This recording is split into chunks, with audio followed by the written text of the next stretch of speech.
Hi guys! Welcome back on my YouTube channel. This is Major Vivay again. So for today's video, ay i-explain ko sa inyo kung paano nga ba mag-change ng PIN sa debit card or credit card. Try lang. Actually, walang PIN ang credit card. So, ang debit card, ang i-change PIN natin. At ipapakita ko sa video na to on how to change PIN sa ATM machine sa mga hindi marunong dyan. Let's get started. By the way, guys, don't forget to give us a thumbs up and share, subscribe in my YouTube channel. This is Miss Paano.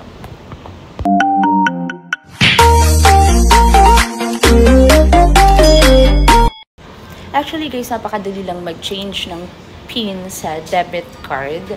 Pero dapat, always take note this one, na dapat pag mag-change ka ng PIN sa debit card mo within 24 hours dahil marireset siya. So, malalak ang debit card mo and the thing, babalik ka na naman sa bank para ipa-change siya ng PIN. So, ayan, ipa-activate yung card mo. So, kailangan pagkabigay ni teller sa bank, i-change mo agad yung PIN mo dahil 24 hours lang siyang available to change your PIN. Tapos, if ever magkaroon kayo ng difficulties with that, ipapa-activate mo yung card mo. So, kailangan after mong ma-receive yung card mo, kailangan ding mag-download ka na ng BPI application and the Vibe application dahil malaki talagang tulong to.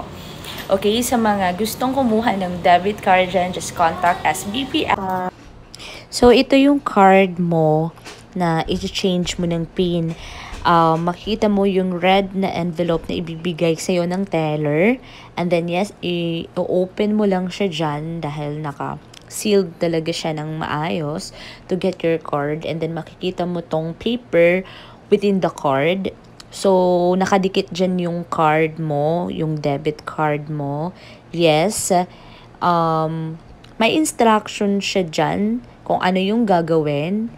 So, since this one is ako naman ang nagturo sa friend ko kung ano yung dapat niyang gawin. So, I'll be the one explaining here naman din.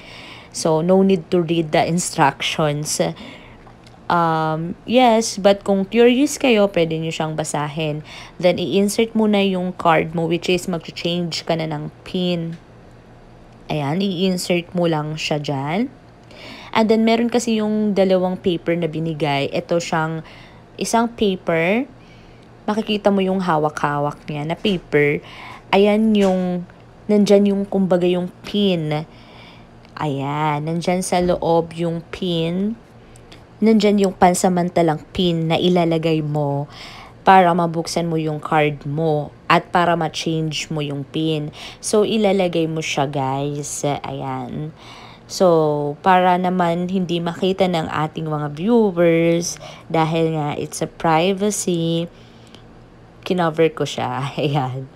So, ilalagay niya. 6-digit PIN yun, guys. And then, pag malagay mo na yung PIN na yon, saka ka naman mag-change ng PIN. So, click mo siya, and then mapupunta ka sa ganyan, i-click mo lang yung change PIN, and then i-enter mo yung PIN na gusto mo. Okay? Enter, and then enter mo ulit yung PIN na gusto mo. And then, gusto mo ng receipt? No. And then, i-go through mo lang siya. So, may sabi na, success, you may have to start using your new PIN. So, new PIN mo na. And wait mo lang siya dahil nga i-get mo yung card mo and also enter your PIN. Then, press. Enter mo na yung new PIN mo to validate kung tama ba ang new PIN mo. So, yan, okay na daw. And then, pwede mo na siyang i-clear. Ayan, i-cancel mo na siya. So guys, mga nagtatanong kung magkano nga ba ang maintaining balance ni BPI debit card, 3,000 pesos siya.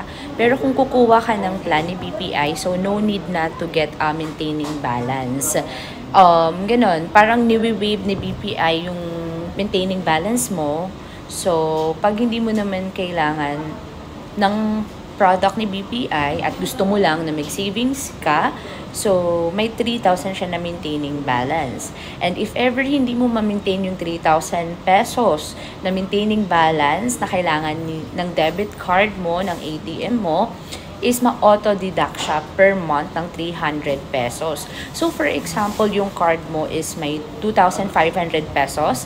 So, next month, pag hindi mo siya ma-maintain, makakaltasan siya ng 300 pesos. So, 2 na lang. And then, in the other month, hanggang sa maubos ang maintaining balance mo kasi hindi mo nga siya maintain na 3,000, kung 2,000 lang, magsi-zero yung account mo.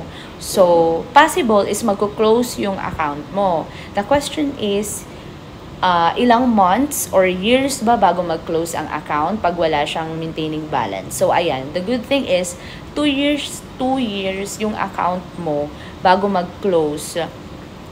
And then, pwede mo pa siyang malagyan ng maintaining balance sa 3,000 pesos.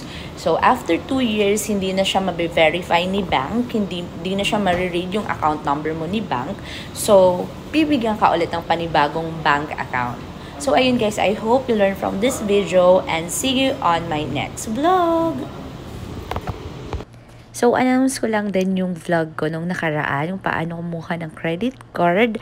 I-insert ko yung link dito para ma-visit nyo din. Thank you!